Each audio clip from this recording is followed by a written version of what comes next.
যোগ্য সিঙ্গাপুরটা গোটা বিশ্বে পরিচিত ছিল জেলে পাড়া হিসেবে। জেলে পাড়া মাছ ধরতো, কি ধরতো?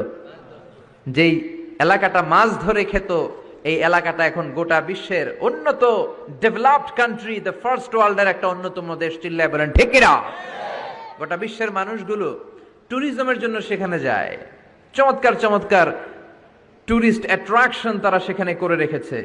ওদের ছোট্ট একটা দেশ, একটা শহর নিয়ে একটা দেশ। আমাদের এতগুলো জেলা, 64টা জেলা, ওদের এতগুলো জেলা নাই, একটা মাত্র জেলা। ওই জেলার নামেই শহর, জেলাটার নাম সিঙ্গাপুর। মূলত এটা এসেছে ইন্ডিয়ান শব্দ সিংহপুর থেকে। আগে ওখানে সিংহ থাকতো, সিংহপুর থেকে সিঙ্গাপুর। যেহেতু জায়গা কম, সেহেতু তারা 3টা সিঙ্গাপুর বানিয়েছে, উপরে একটা, মাটির নিচে আরো 2টা। আপনি মাটির নিচে গেলে অবাক হয়ে যাবেন, মাটির নিচে আরো 2 সিঙ্গাপুর। সব ট্রেনগুলো, সব গাড়িগুলো মাটির নিচ দিয়ে চলে, উপরেও কিছু আছে। তো বাংলাদেশে এরকম হতে পারে।